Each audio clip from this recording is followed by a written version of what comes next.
दोस्तों, इंडिया के famous writer, novelist और इकोनॉमिस्ट चेतन भगत ने यहाँ पे क्रिप्टो करेंसी को लेकर टाइम्स ऑफ इंडिया में जो है अपना एक आर्टिकल लिखा है। इस आर्टिकल ने लोगों का काफ़ी ध्यान खींचा है अपनी ओर से। स्पेशली वैसे लोगों का ध्यान यहाँ पे गया है जो लोग क्रिप्टो करेंसी में इन्वेस्ट किए हैं, क्रिप्टो करेंसी में ऑफ कोर्स इंटरेस्ट रखते हैं और क्रिप्टो करेंसी में जो है वो अपना एक फ्यूचर देखते हैं।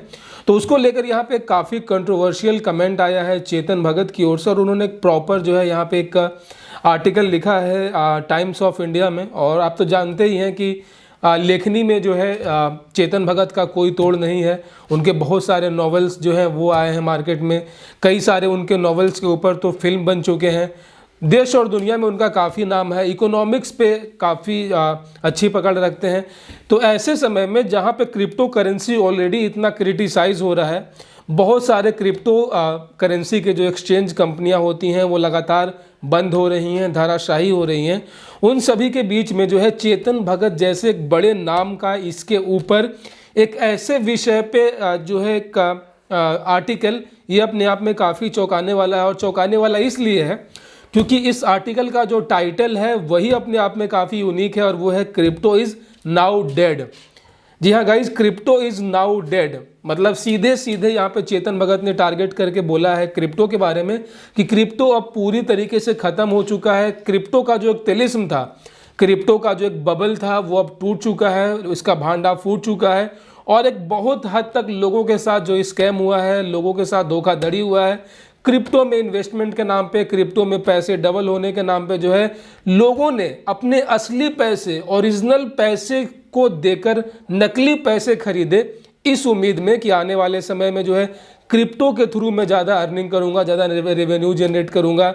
ठीक है, तो कहीं ना कहीं उनका ये सपना जो है लोगों का टूटा है, लोगों का भरोसा उठा है क्रिप्टो के ऊपर, क्योंकि मैंने देखा है कि बहुत सारे लोगों के साथ स्कैम्स हुए हैं।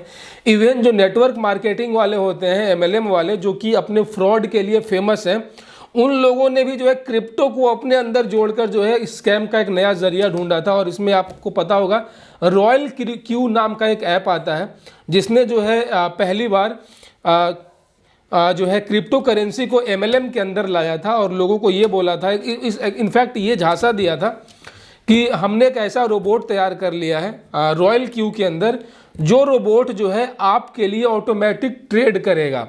अब यहाँ पे आपको खुद से ट्रेडिंग नहीं करना है, यहाँ पे जो रोबोट है वो 24/7 एक्टिव रहेगा और वो खुद आपके लिए ट्रेडिंग करके जो है आपको प्रॉफिट ला कर देगा। और उसके बदले में वहाँ पे आपसे एनुअल चार्ज $100 मतलब लगभग 8,000 रुपये, और अगर अभी की बात करें तो लगभग 8,300 रुपये एनुअली आपको उस रोबोट को देना है और वो रोबोट आपके लिए ट्रेड करेगा। और स्पेशली ये स्कीम में आप तभी आएंगे जब आप किसी टीम में जुड़ेंगे, आप किसी एमएलएम का पार्ट बनेंगे। तो सीधे शब्दों में लोगों को किस तरीके से स्कैम किया गया, ठीक है, ज्वाइनिंग फ़ी के नाम पे, एनुअल फ़ी के नाम पे लोगों से 8-10 हज़ार रुपये केवल ज्वाइनिंग फ़ी के नाम पे लिए गए और लाखों करोड़ों रुपए क्रिप्टो में इन्वेस्ट करवाए गए, वो अलग। दोस्तों, नो डाउट क्रिप्टो करेंसी जब शुरू मार्केट में आया था तो बिटकॉइन जो कि इसका पायनियर माना जाता है, जिसने इसकी शुरुआत करी थी, और नो डाउट जो अगर शुरुआत करता है तो वो जेन्युइन होता है। उसके बाद जितनी भी चीज़ें आती हैं उस नाम से वो सभी फेक होती हैं। तो बिटकॉइन के बाद बहुत सारे ऐसे कॉइन, नकली कॉइन्स मार्केट में आने लगे जो लोगों को और ज़्यादा रिटर्न और ज़्यादा प्रॉफिट देने का झांसा देने लगे और यही से शुरू हो गया इंडिया में क्रिप्टो का जो स्कैम है उसका खेल। बहुत सारे लोगों ने पैसे गंवाए, लोगों ने लाखों करोड़ों रुपए, किसी ने अपने घर के जेवर गिरवी रख दिए, किसी ने ज़मीन बेच दिए, किसी ने दोस्तों रिश्तेदारों से उधार पैसे लेकर यहाँ क्रिप्टो में इन्वेस्ट किए ताकि आने वाले समय में जो है उसे कुछ प्रॉफिट हो। लेकिन दोस्तों यहाँ पे हुआ ठीक उसके उलट, धड़ाधड़ करके बहुत सारी कंपनियां बंद होती गई और यहाँ पे जो लेटेस्ट जो है FTX जो कि एक बहुत बड़ी यहाँ पे क्रिप्टो करेंसी एक्सचेंज कंपनी थी, वो कोलैप्स हो गई और यहीं पे मौका मिल गया जो है चेतन भगत को। और यहाँ पे पूरा टाइटल है, आप यहाँ पे देख सकते हैं, यहाँ पे उन्होंने लिखा है crypto is now dead, FTX crypto currency exchange collapse last week, providing a lot of cool guys horrible wrong. बहुत सारे कूल ड्यूड जिन्होंने क्रिप्टो में इन्वेस्ट करके लाखों करोड़ों रुपए कमाने का सपना देखा था, उनको ये धक्का लगा है। और यहाँ पे साफ तौर पे जो है चेतन भगत ने सीधे शब्दों में यहाँ कहा है, जो कि आपको यहाँ पे ध्यान रखना चाहिए, ध्यान से सुनना चाहिए। Crypto is like communism, crypto एक फांसीवाद की तरह है जिसमें लोगों के साथ प्रॉमिस किया जाता है, which promises power to people through decentralisation. Crypto भी खुद को यही बोलता है कि हम डिसेंट्रलाइज्ड हैं, ठीक है, हम छोटे छोटे पॉकेट के फॉर्म में अलग अलग दुनिया के अलग अलग देश हिस्सों में जो है बटे हुए हैं, हमारा कोई मालिक नहीं है, हमारा कोई ओनर नहीं है, हमको कोई कंट्रोल नहीं कर सकता, हमको कोई ट्रेस नहीं कर सकता। तो ठीक उसी तरीके से फांसीवादी सरकार भी यही बोलती है कि यहाँ पे हमने पावर्स को बांटे हुए हैं, डिसेंट्रलाइज किया हुआ है, but ultimately leads to the power in the hand of selected few. लेकिन फांसीवाद में होता क्या है कि जो एक्चुअल में जो पावर होती है, शक्तियाँ होती है, कुछ हाथों में ही वहाँ पे होती हैं, ठीक है।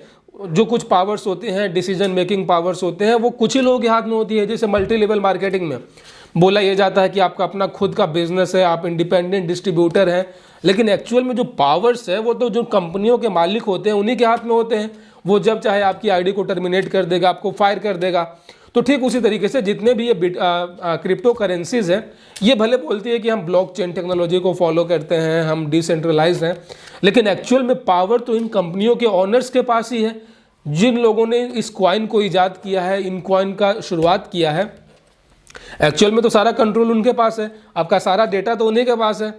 जो कंपनियों के थ्रू आप एक्सचेंज करवाते हैं अपने क्रिप्टो को, तो उनके पास तो आपका सारा डेटा है। तो एक्चुअल में दोस्तों डिसेंट्रलाइजेशन के नाम पे यहाँ पे पावर केवल 2-4 लोगों के पास में ही होता है, जो कि मुख्य तौर पे इन कंपनियों से जुड़े हुए होते हैं। लेकिन लोगों को इस बात की जानकारी नहीं होती है और वो इस झांसे में आ जाते हैं कि क्रिप्टो तो जो है डिसेंट्रलाइज्ड है, इसका कोई माई बाप नहीं है, कोई आका नहीं है और इसको कोई ट्रेस नहीं कर सकता है। लेकिन ये सच्चाई नहीं है। यहाँ पे प्लस उन्होंने और यहाँ पे हाईलाइटेड किया है, when ever something is regulation government free. Crypto भी यही बोलता है कि हम रेगुलेशन फ्री हैं, सरकार का हमारे ऊपर कोई प्रेशर नहीं हो सकता, सरकार का हमारे ऊपर कोई नियंत्रण नहीं है। एक्चुअल में गाइज जो भी चीज़ें सरकार के नियंत्रण में नहीं होती हैं, जो भी गवर्नमेंट रेगुलाइजेशन के बाहर की चीज़ें होती हैं, वो 100% इलीगल और एथिकल होती है। जो भी चीज़ें लीगल होती हैं वो सरकार के दायरे में आती है, सरकार के अंडर में आती हैं। It also attracts the shadiest character and the most unethical behaviour. मतलब ये कि ये दर्शाता है कि क्रिप्टो जो है कितना बड़ा स्कैम है, कितना बड़ा फ्रॉड है, क्योंकि ये गवर्नमेंट का जो सुपरविज़न है उसको भी नहीं मानता है, गवर्नमेंट के जो रेगुलेशंस है उसके भी बाहर खुद को रखता है। And that is exactly what happened, और ये एक्चुअल में ऐसा हुआ है। तो दोस्तों यहाँ पे चेतन भगत ने पूरा कच्चा चिट्ठा खोल दिया है क्रिप्टो करेंसी का। बट आपका क्या विचार है क्रिप्टो को लेकर? क्या आपने भी क्रिप्टो करेंसी में लाखों करोड़ों रुपए गंवाए हैं, या फिर आपने भी क्रिप्टो में इन्वेस्ट किया है इस उम्मीद में कि आगे जाके ये आपको कुछ ऐसा रिटर्न देगा? चेतन भगत के इस राय पे आप अपनी क्या राय रखते हैं? आप अपने इस कमेंट बॉक्स में आप ज़रूर से ज़रूर मुझे बताएं। और आप चाहते हैं कि हम बार बार यूँ ही मिलते रहें तो अपने इस चैनल को सब्सक्राइब कर लीजिएगा, नोटिफिकेशन बेल ऑन कर लीजिएगा, ताकि अगली बार जब मैं कोई नई जानकारी लेकर आऊँ तो आप उसे मिस ना कर सकें। अपना बहुत सारा ख्याल रखिएगा। जय हिंद दोस्तों।